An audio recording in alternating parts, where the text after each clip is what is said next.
Ya, selamat siang Pak Budi. Shalom, selamat siang. Oh iya, selamat siang Pak Budi. Terima kasih sudah bergabung. Siap, selamat menunaikan ibadah puasa.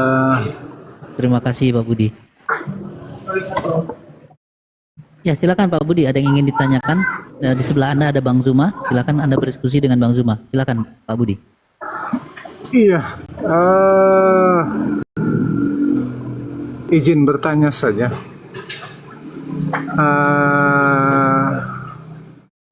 Menurut, nggak tahu siapa yang akan menjawab.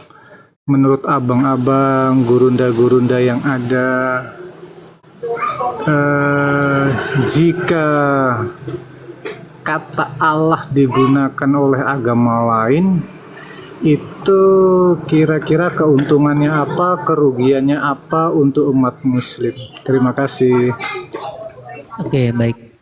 Bang Zuma monitor. Pertanyaannya tadi apa? Apakah kata Sorry. Allah apabila digunakan oleh saudara kita Kristen, ruginya apa, untungnya apa untuk umat Islam? Begitu ya kurang lebih Pak Budi ya pertanyaannya. Yang bertanya ini Islam atau Kristen? Kristen. Oh iya. Sebenarnya begini, Bung. Harusnya Anda nggak bertanya seperti itu. Harusnya Anda bertanya, kenapa Kristen menggunakan Tuhan dalam bahasa Arab? Kenapa nggak menggunakan nama Tuhan atau gelar Tuhan atau sebutan Tuhan dalam bahasa Indonesia? Bukankah kitab saudara diterjemahkan ke dalam bahasa Indonesia? Kok ada nama Tuhan dalam bahasa Arab di situ? Harusnya Anda yang bertanya. Jangan bertanyanya ke Islam, maksud saya. Tanya kepada pendeta pastor, tanya kepada lembaga Bible. Kenapa Tuhannya Islam kita pakai?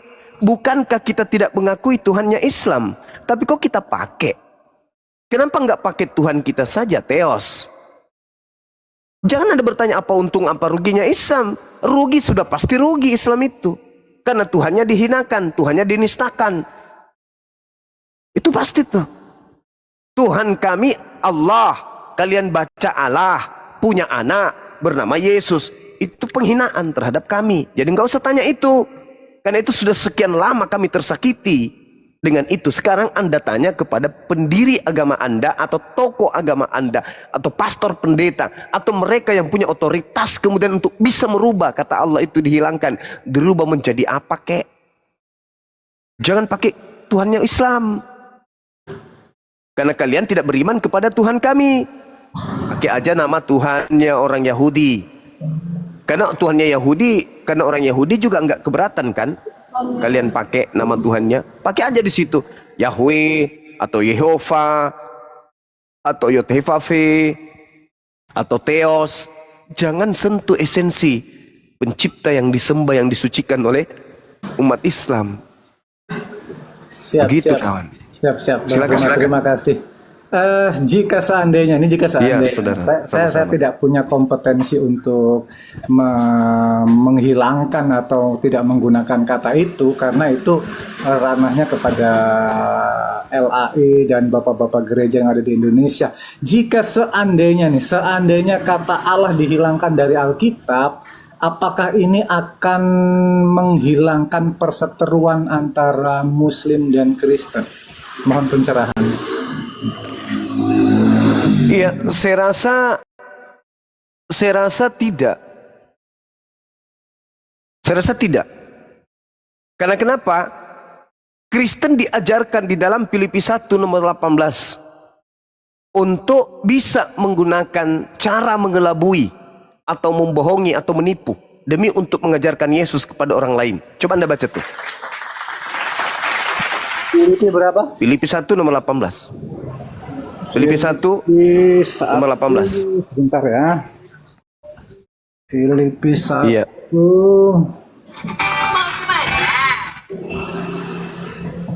ayat 18 ya. Tetapi tidak mengapa, sebab bagaimanapun juga Kristus diberitakan, baik dengan maksud palsu maupun dengan jujur. Tentang hal itu aku bersuka cita dan aku tetap bersuka cita. Nah tuh. Yang pertama, yang kedua Bang, Markus 16 nomor 16. Perintahnya jelas itu. Tapi Bang Zuma, Beritakanlah Injil kepada seluruh makhluk. bisa nggak kalau kita agak naik ke ayat-ayat sebelumnya?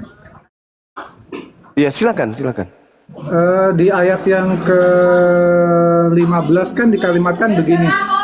Ada orang yang memberitakan Kristus karena dengki dan perselisihan, tetapi ada pula yang memberitakannya dengan maksud baik. Mereka ini memberitakan Kristus dengan kasih sebab mereka tahu bahwa aku ada di sini untuk membela Injil. Tetapi yang lain karena kepentingan sendiri dan dengan maksud yang tidak ikhlas, sangkanya dengan demikian mereka memperberat bebanku dalam penjara. Bisa nggak seandainya ayat 18 ini itu bukan merupakan apa yang menjadi ungkapan dari Paulus, karena Paulus ini sedang menjelaskan bahwa baik dengan maksud jahat, karena memang ada yang memberitakan Injil Kristus dengan maksud jahat, dengan maksud yang lain. Saya tidak tahu maksud jahatnya itu apakah berhubungan dengan uang, apakah dengan politik, tetapi ayat 15 menjelaskan bahwa itu ada maksud yang tidak benar, tetapi ada yang benar. Dan Paulus merangkumnya bahwa mau benar mau tidak benar, aku tetap senang. Ini kan bukan ungkapan Paulus secara eksplisit, Paulus ingin mau benar mau tidak, begitu maksudnya. Kalau seperti itu bagaimana Bang Zuma? Iya, itu salah satu alasan. Tapi yang pasti ketika kita berbicara tentang misi kekristenan atau misi pengajaran daripada agama Kristen, maka hal itu kemudian berlaku. Apa buktinya? Lihat aja, ketika masuk ke Indonesia, Allah bukan Tuhannya orang Kristen. Itu udah pasti tuh. Tapi kemudian Kristen menggunakan kata Allah. Alasan yang dibuat-buat kemudian apa?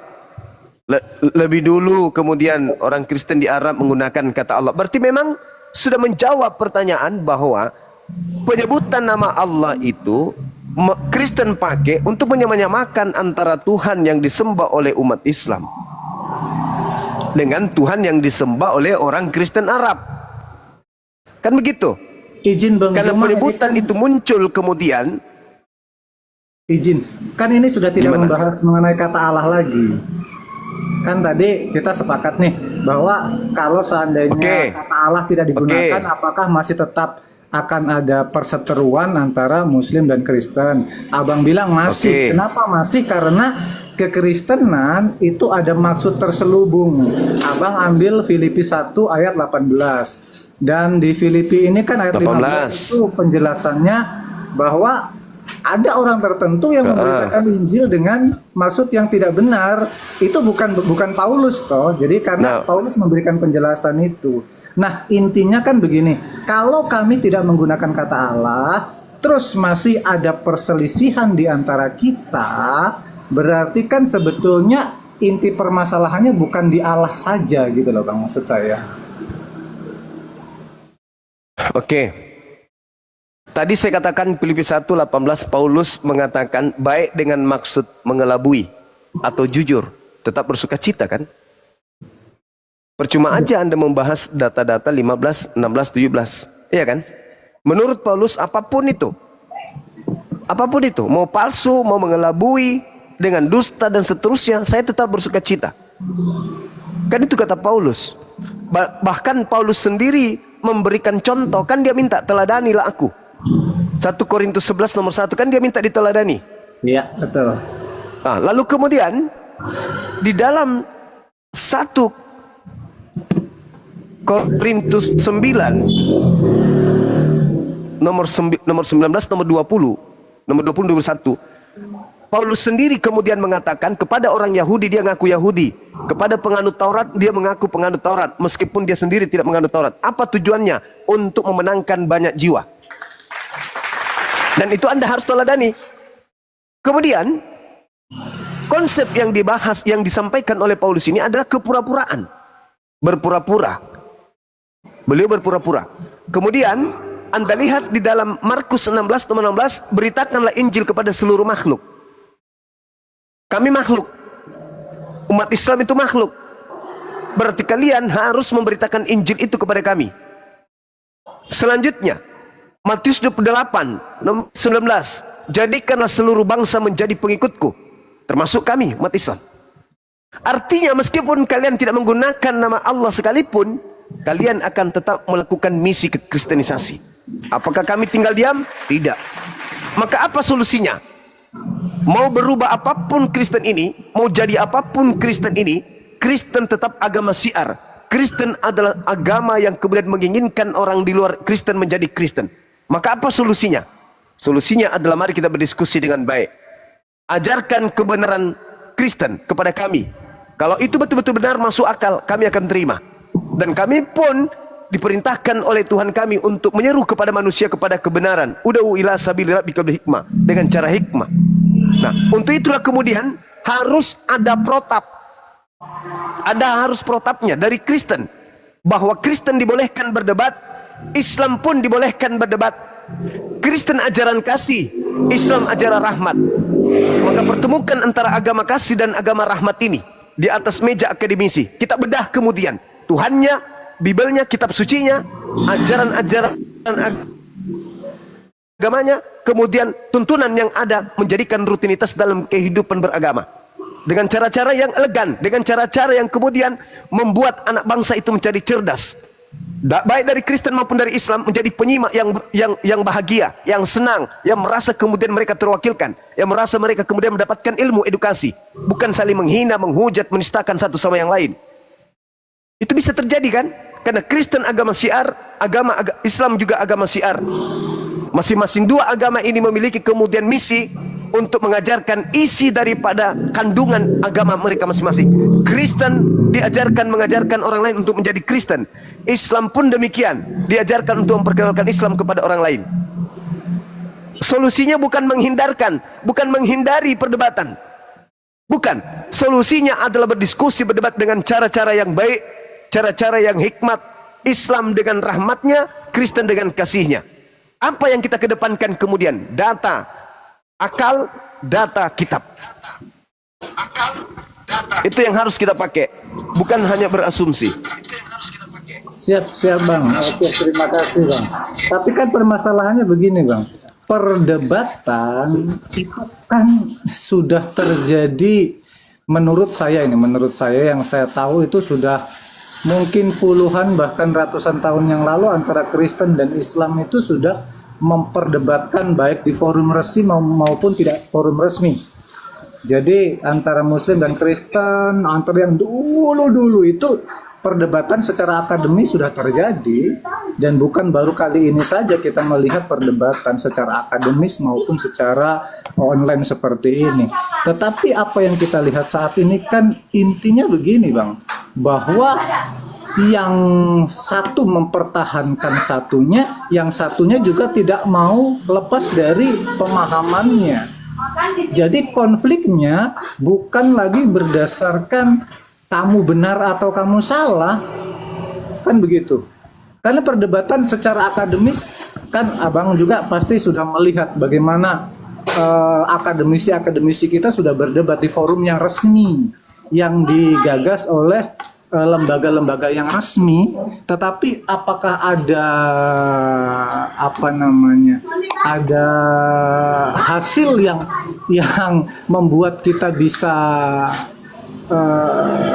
hidup dalam ketentraman, kedamaian antar sesama? Kan tidak ada, sama saja gitu loh. Jadi pada hakikatnya menurut saya perdebatan memang itu sesuatu yang harus dilakukan, tetapi bukan solusi, karena perdebatan sudah sangat-sangat sering kita laksanakan dan hasilnya nihil gitu loh Bang. Bagaimana menurut Abang? Iya, jadi gini, saudara, berdebat itu bukan karena ingin menang atau kalah, bukan. Berdebat karena seruan agama. Islam memerintahkan serulah manusia dengan cara yang hikmat dan ajaklah mereka kepada kebenaran. Kristen pun begitu. Perintahnya jadikanlah seluruh bangsa menjadi murid. Artinya, kita ini anak bangsa memiliki keyakinan. Islam kita yakini mengajarkan untuk diserukan kepada orang lain.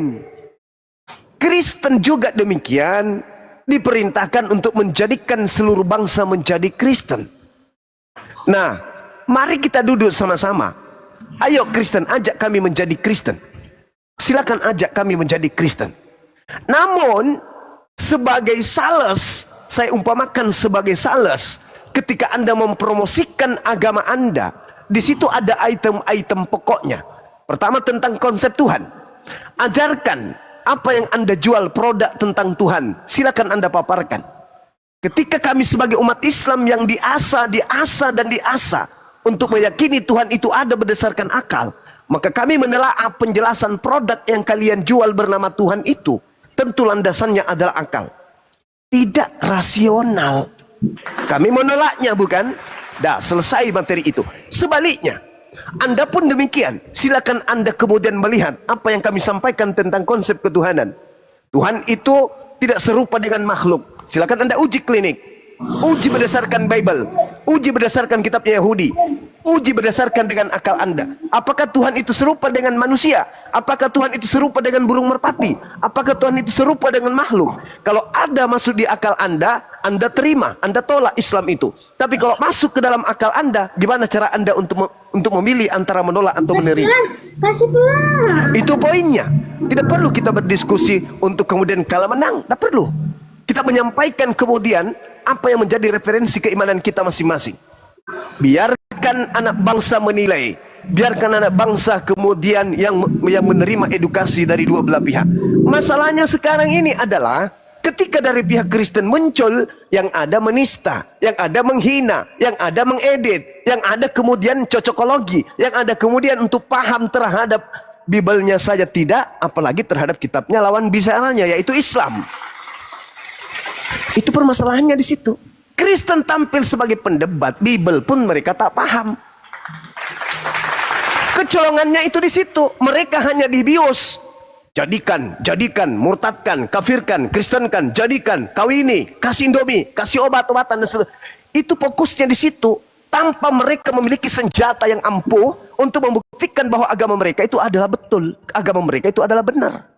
Kalau di Islam, serangan apapun, dalilnya ada di Al-Quran. Bahkan kemudian umat Islam mampu membawa dalil dari kitabnya orang Kristen sebagai tameng. Ketidakpahaman orang Kristen terhadap Al-Quran menjadikan orang Islam membuat Bible sebagai jawaban untuk solusi dari pertanyaan saudara Kristen itu sendiri. Contoh, apakah Tuhannya umat Islam itu serupa dengan makhluk? Al-Quran mengatakan, la, tidak. Laisa kamitslihi syai'. Pencipta langit dan bumi yang disembah oleh umat Islam itu tidak serupa dengan makhluk. Apakah Kristen mau menerima itu? Tidak. Maka Islam sebagai aktivis diskusi lintas agama, maka Islam kemudian menyajikan kitab yang dipegang oleh Kristen itu sendiri. 2 Samuel 7 nomor 22, Yeremia 10 nomor 6. Pencipta langit dan bumi maha tinggi tidak serupa dengan makhluk. Pertanyaannya, bisakah Kristen menerima data dari Bible tersebut? Pasti tidak. Kenapa? Karena sembahan mereka yang bernama Yesus Kristus itu makhluk, roh, makhluk. Bagaimana mungkin Kristen bisa kemudian tampil di depan umat Islam dengan gagahnya, dengan kasihnya, menaburkan kasih kepada kami umat Islam agar kami jatuh cinta kepada produk yang dijual. Sementara produk itu menurut analogi kami sederhana, ibarat makanan, produk yang Anda jual itu makanan yang sudah basi. Seibarat kami menjelaskan kepada seekor lalat bahwa sampah itu bau. Bahwa kitab Anda menerangkan Tuhan pencipta langit dan bumi itu tidak serupa dengan manusia. Bahkan dikatakan dalam Bilangan 23 nomor 19, Tuhan pencipta langit dan bumi tidak manusia dan bukan anak manusia. Hosea 11 nomor 9, Tuhan itu maha kuasa dan bukan manusia. Tetapi yang Anda sembah justru Yesus Kristus yang adalah manusia. Bisakah kemudian kami menjelaskan kepada lalat bahwa sampah itu bau? Tentu tidak. Inilah yang terjadi. Maka orang Kristen ketika ingin berdiskusi berdasarkan dalil, berdasarkan metode ilmiah, Kristen lebih memilih menjadi seorang penghujat. Kenapa? Tak ada data yang bisa disajikan secara ilmiah, secara logika kepada orang Kristen, kepada orang Islam yang justru belajar tentang Bible. Apa yang terjadi? Muncul para penghujat-penghujat. Yang dijagokan adalah penghujat yang lari ke luar negeri untuk menghina umat Islam yang ada di Indonesia. Itu yang mereka dewa-dewakan. Kenapa nggak tampil mereka yang duduk di LAI, Lembaga Bible Indonesia, yang mampu merubah, mengkoreksi firman Tuhan menurut mereka? Kenapa nggak tampil menghadapi kami umat Islam, para apologet Islam ini? Kenapa? Karena sejatinya musuh berat mereka itu adalah Bible itu sendiri. Itu fakta, saudara. Itu fakta. Indanian negara kita ini, kalau dua agama besar ini kemudian duduk bersanding berdiskusi berdasarkan slogan Islam rahmatan lil alamin, Kristen agama kasih. Mari kita duduk, buktikan itu. Buktikan kepada Hindu, buktikan kepada ateis, buktikan kepada yang agama di luar Islam dan Kristen. Kita duduk bersama. Tapi apakah itu mungkin bisa? Tidak akan pernah mungkin bisa. Kenapa? Islam berdata, Kristen berdalih. Islam berdalil, Kristen berdalih. Itu fakta. Itu real. Silakan. Ya, terima kasih Bang. Jadi kita sudah punya persepsi yang berbeda. Tadi saya bertanya itu bagaimana supaya kita damai. Kita ini kan keluarga nih. Indonesia ini diikat dalam satu untuk kita itu satu gitu. Kita saudara, lepas dari agamanya apa. Abang tadi memberikan penjelasan bahwa Islam agama syiar yang harus mensyiarkan, harus membuat orang lain mau masuk Islam. Kristen juga demikian. Menurut saya, tadi kan sudah saya sampaikan bahwa perdebatan bukan kali ini saja. Perdebatan itu sudah bertahun-tahun dan tidak ada hasilnya sama sekali. Yang Kristen masuk Islam banyak, yang Islam masuk Kristen banyak.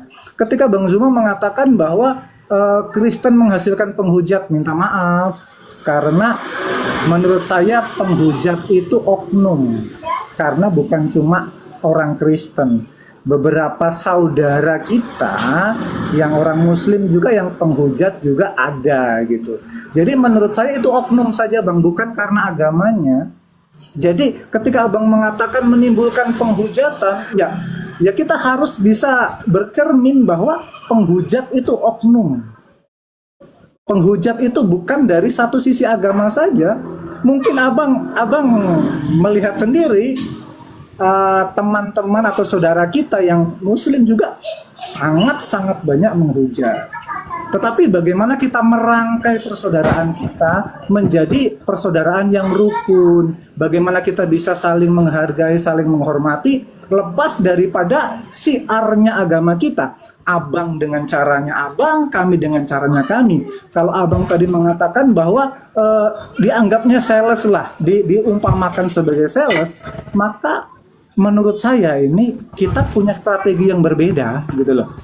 Abang strateginya silahkan dengan cara berdebat, dengan cara menunjukkan secara ilmiah, kami dengan cara kami. Intinya bagaimana caranya supaya kita itu damai lah. Itu yang saya maksud tadi. Makanya saya ambil ketika kalau kami nggak menggunakan Allah, bagaimana? Apakah tetap akan terjadi pertentangan? Abang bilang terjadi karena ini dan lain sebagainya. Kalau jawaban abang seperti itu, berarti nggak ada solusi untuk ketentraman atau perdamaian di antara kita, kan begitu? Itu maksud saya. Baik, terima kasih kawan. Jadi Islam agama syiar, Kristen agama syiar, sama-sama syiar. Keliru Anda ketika Anda mengatakan bahwa Islam itu harus mengislamkan orang lain. Enggak ada dalilnya itu. Berbeda dengan agama Anda, ada dalilnya. Agama lain harus Anda jadikan sebagai pengikut. Matius 28 nomor 19, jadikanlah. Ayo, itu perintah loh, jadikan. Kalau perintah jadikan berarti wajib, tidak dilakukan berdosa. Karena perintahnya jadikanlah seluruh bangsa menjadi pengikutku. Kalau di Islam tak ada yang kayak gitu, nggak ada. Jadikanlah semua bangsa menjadi Islam, itu tak ada. Jadikanlah semua bangsa menjadi pengikut Nabi Muhammad, itu tak ada dalilnya. Tak ada. Cuman di Kristen yang ada dalil seperti itu. Jadikanlah seluruh bangsa menjadi pengikutku, baptis mereka. Kalau di Islam tak ada. Di Islam, la ikraha fiddin. Tidak ada paksaan dalam memeluk agama Islam. Bahkan Islam mengatakan, lakum dinukum waliyadin. Bagimu agamamu, bagi kami agama kami. Jelas itu di Islam. Tapi kalau di Anda, jadikan seluruh bangsa. Jadikan seluruh bangsa. Coba, jadikan seluruh bangsa. Itu perintah itu, Bang. Kalau ada perintah, jadikan semua beras ini jadi nasi, maka tak ada satu butir beras pun yang tidak jadi nasi. Karena itu perintah. Di Islam, kaidahnya jelas. Ud'u ila sabili rabbika bil hikmah wal mau'idatil hasana wajadilhum billati hiya ahsan. Serulah manusia seluruhnya kepada jalan Tuhanmu dengan cara hikmah dan dengan cara pengajaran yang baik. Dan sekalipun kalian berdebat, apa kata Allah? Wajadilhum billati hiya ahsan. Berdebatlah dengan mereka dengan cara yang baik. Dalil seperti ini tak ada di Kristen. Tak ada.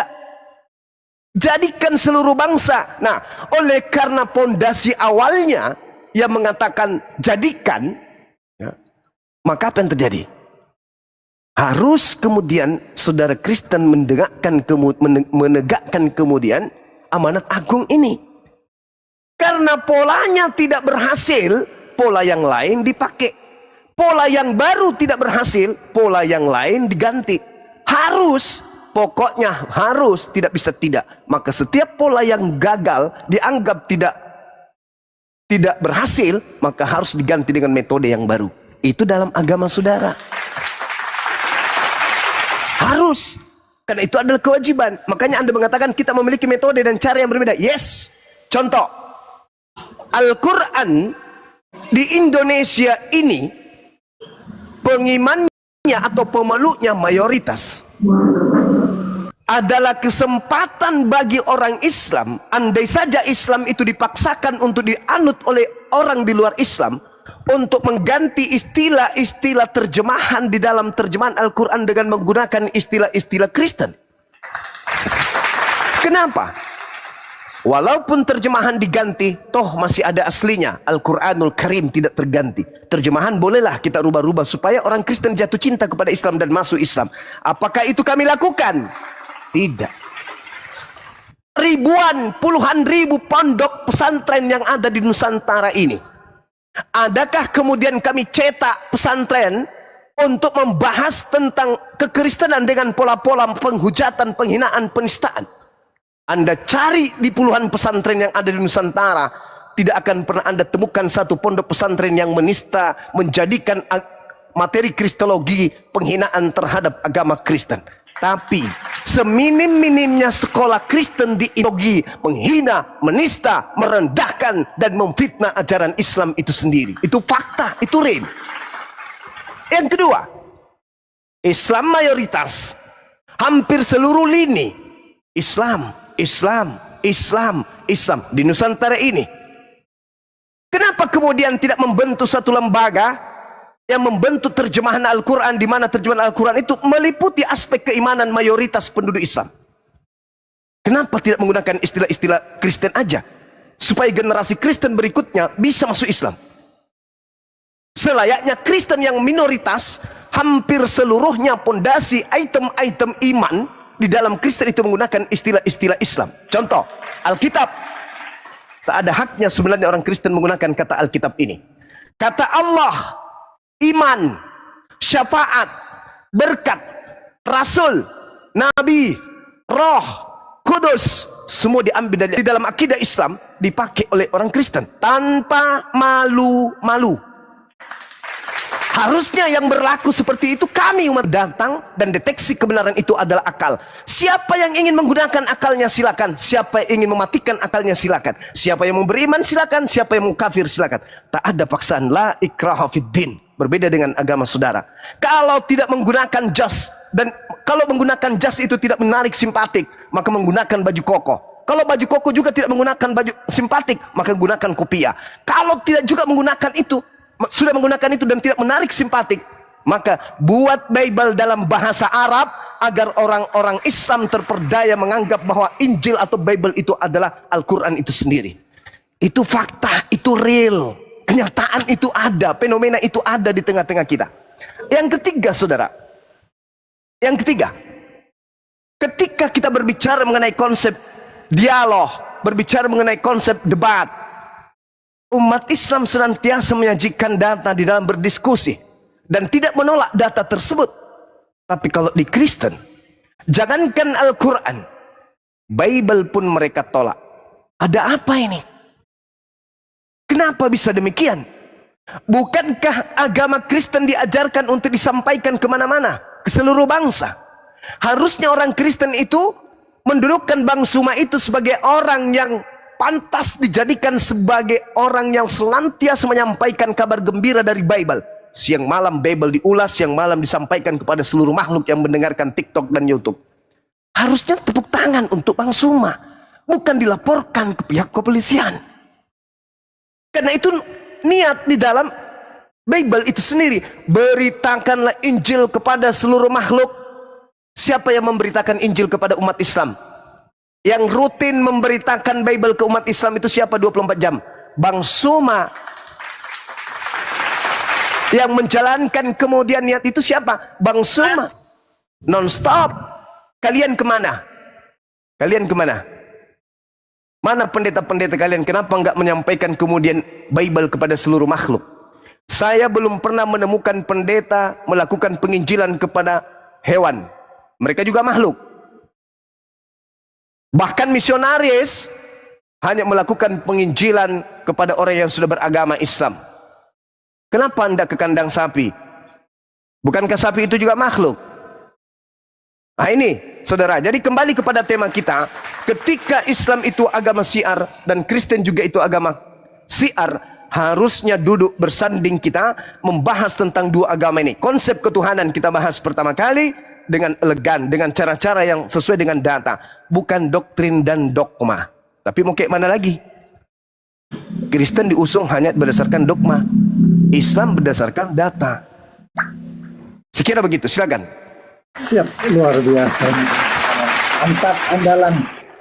Sepintas saja, sekilas Bang Zuma minta referensi. Menurut Bang Zuma, syiar itu artinya apa kan? Syiar itu sama tablik. Jadi Ya. syiar itu artinya menyampaikan. Menyampaikan. Oke, siap. Terima Menyampaikan. kasih. Oke, siap. Memberitakan. Iya, silakan. Jadi Bang Zuma tadi sepakat bahwa kita sama-sama agama syiar, agama yang menyampaikan, agama yang ingin menunjukkan agama kita kepada orang lain.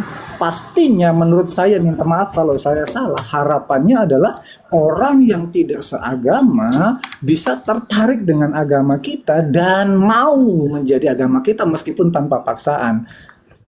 Menurut saya itu ya definisi kata syiar, sehingga ya kita sampaikan perkara dia mau tertarik atau tidak, perkara dia mau atau tidak, itu urusan belakang gitu. Itu menurut pendapat saya. Dan yang kedua, tadi Bang Zuma bilang dengan cara-cara yang tidak ada caranya bagi orang Kristen. Bang Zuma 1 Petrus 3 ayat 15 kami diajari Bang untuk memberi pertanggungjawaban, dan pertanggungjawaban di ayat ini dikatakan harus dengan lemah lembut dan hormat Bang.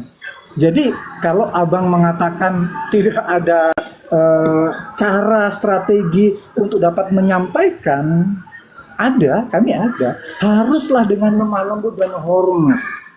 Makanya saya katakan tadi bahwa penghujat itu bukan agama, tetapi oknum. Kita tidak bisa memaksakan orang untuk harus lemah lembut, harus sesuai dengan ini, karena orang punya karakter yang berbeda-beda. Lepas dari apapun agamanya, yang namanya orang itu punya karakter masing-masing, punya baju masing-masing untuk menyampaikannya. Meskipun saya setuju bahwa menghujat itu bukan salah satu yang bisa diterapkan, karena bagi saya menghujat itu justru melukai. Bagaimana kita membuat orang tertarik sama kita kalau kita melukai hati orang tersebut dengan hujatan kita? Maka bagaimana cara kita untuk menyampaikan kepada saudara kita, jangan menghujat. itu bukan PR hanya untuk orang Muslim, tapi PR untuk orang Kristen juga. Bagaimana caranya untuk menyampaikan sesuai dengan 1 Petrus 3 ayat 15, lemah lembut dan hormat.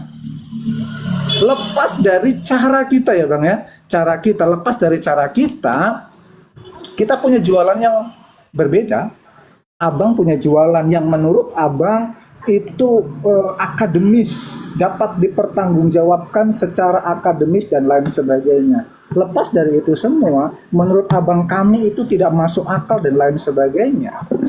Kan kita bisa nih, dirimu dengan agamamu lakukan apa yang sesuai dengan agamamu, diriku melakukan apa yang sesuai agamaku, tetapi kita tetap bisa rukun. Gitu lah maksud saya. Bagaimana untuk kita saling membekali saudara kita seiman agar supaya kita nggak usah lah saling menghujat. Ayo gitu. Selama ini saya berkali-kali juga masuk room, ayolah janganlah kita saling menghujat. Ayolah jangan kita saling menghujat. Karena nggak akan ada akhirnya. Menghujat itu hanya akan melukai orang saja. Itu menurut saya. Lepas daripada isi jualan kita punya strategi yang berbeda. Abang strateginya berbeda, kami strateginya berbeda, dan kita lihat hasilnya gitu loh. Tapi mari kita rukun. Dalam bingkai kebinekaan kita bisa rukun. Kalau memang ada yang sudah keterlaluan dalam hujatannya, ada aparat yang siap. Menurut saya, aparat juga tidak tinggal diam untuk hal-hal seperti itu. Kan begitu Bang? Setuju nggak Bang kalau kita menggunakan cara-cara yang lebih bermartabat, dengan cara-cara yang lebih santun untuk mensiarkan agama kita masing-masing? Menurut Bang Zuma bagaimana? Setuju nggak? Ya, sangat setuju. Justru itu yang saya gaungkan. Itu yang saya narasikan senantiasa. Tapi yang saya hadapi, yang naik berdiskusi, penghina, penista, dan seterusnya.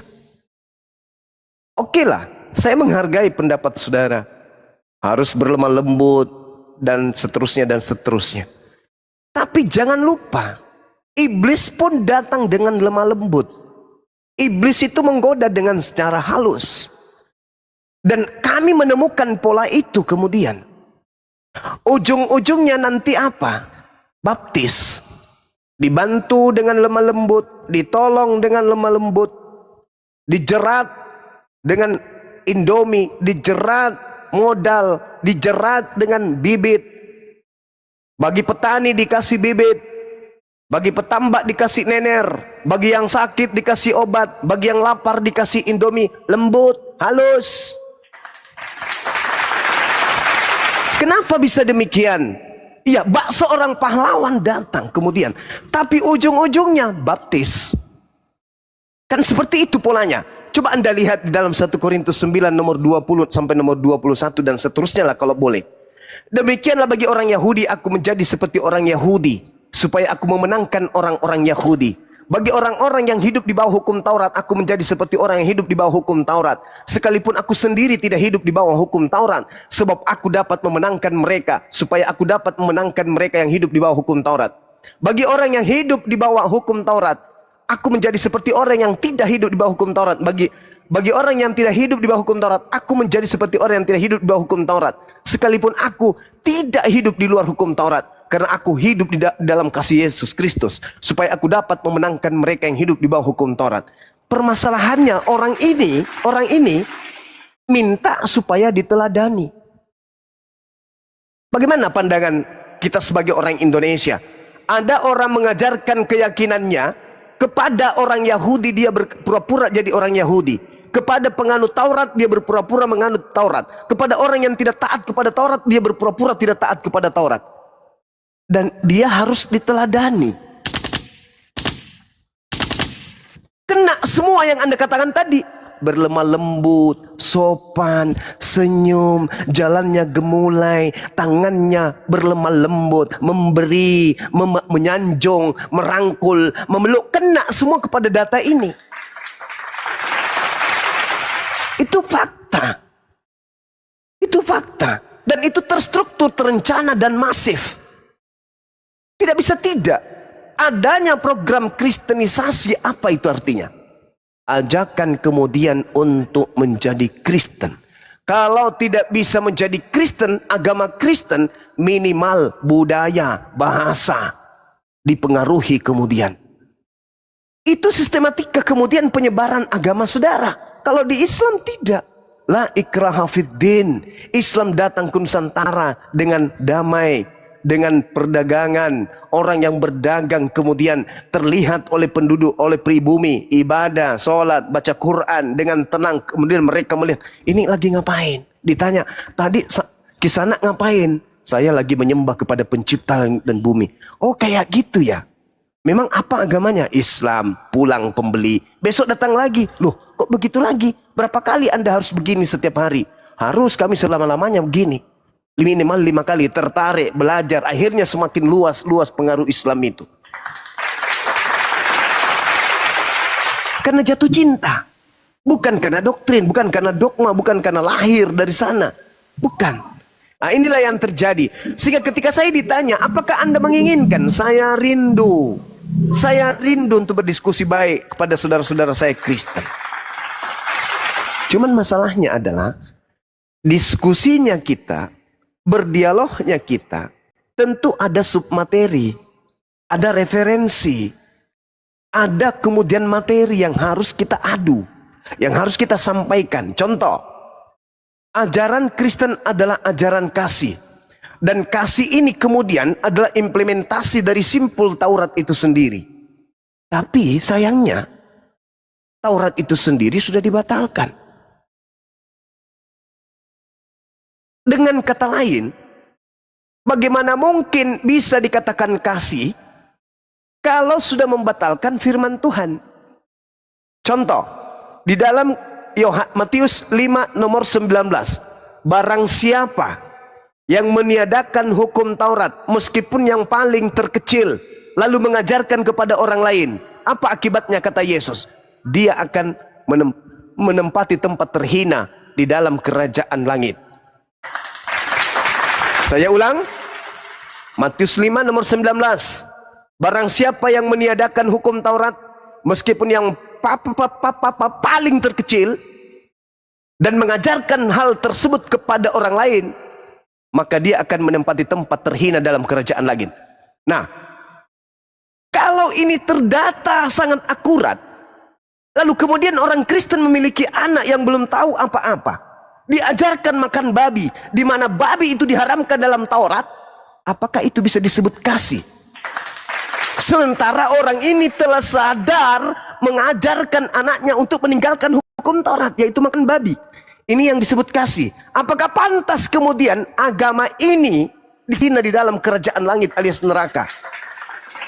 Lalu Kristen datang dengan nuansa slogan kasih. Kami orang Islam yang paham Bible hanya tersenyum.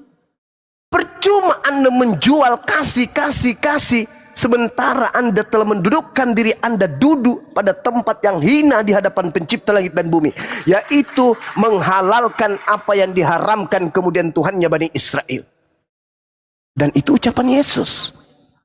Barang siapa yang meniadakan setitik pun dari hukum Taurat, meskipun yang paling terkecil, lalu mengajarkan kepada tantenya, pamannya, opungnya, kakeknya, kekasihnya, anaknya, cucunya, tetangganya, maka dia akan menempati tempat terhina di kerajaan langit. Kira-kira pastor dan pendeta kena nggak? Kena. Kira-kira Anda yang datang berdebat dengan saya mengajarkan ajaran kasih, kena nggak Anda? Kena dong. Kena. Lalu kasih apa yang Anda ingin jajankan? Nah, ini masalah berat. Saya kira begitu, saudara. Silakan. Siap, luar biasa Bang Zuma.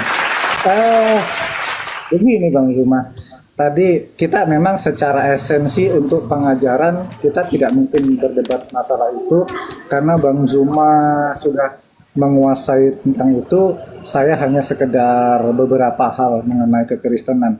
Jadi esensi mengenai pengajaran kita tidak bisa perdebatkan kali ini. Cuma yang saya ingin kita sampaikan bahwa saya menghargai, menghormati Bang Zuma dengan caranya Bang Zuma. untuk dapat menyampaikan kebenaran Quran, menyampaikan kebenaran Islam dengan metode dan caranya Bang Zuma. Saya tidak protes. Coba Bang Zuma lihat di bawah ini, di taping-tapingan ini, hujatan terhadap saya itu ribuan yang sudah ada di sini. Itu bukan orang Kristen. Dan itu tugas siapa? Untuk membuat mereka sadar bahwa hujatan itu kurang pantas. Kan begitu Bang Sumaya? Setuju ya? Bahwa Iya. hujatan itu bukan berdasarkan agama. Saya yakin mereka yang menghujat itu tidak percaya kepada agamanya. Karena mereka tidak mengikuti saran dari agamanya. Bagaimana Islam dengan kesantunan, kesopanannya yang luar biasa, tetapi mereka justru menghujat. Makanya saya bilang, bagaimana caranya kita untuk dapat menjaga kawanan domba kita untuk lebih baik, satu. Yang kedua, mengenai metode, mari silahkan. Abang dengan caranya abang, kami dengan caranya kami. Abang mengajak berdebat dengan akademisi, ya boleh. Tapi dengan akademisi kami yang siap untuk itu. Tetapi yang menjadi penekanan saya sore hari ini Bang, maksud saya begini, ayo kita saling berdamai, ayo kita jangan lagi ada tendensi bahwa yang beda itu musuh, karena kita kan saudara, kita harus saling menghargai. Kita diikat dalam bingkai kebinekaan, saling menghargai. Yang kamu silahkan dengan dirimu, dengan caramu, dengan strategimu, dengan apapun caramu, apapun jualanmu. Oke, ketika Bang Zuma mengarah kepada Paulus yang seperti ini, ayatnya di sini.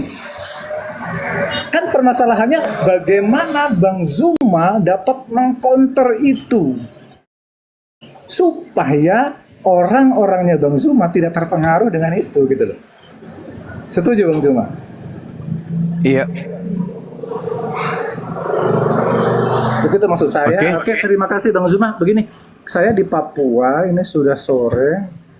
Besok kami akan pelayanan untuk ibadah. Saya minta maaf, mungkin lain kali kita bisa berbincang lagi. Sekali lagi saya minta maaf dan terima kasih untuk waktunya.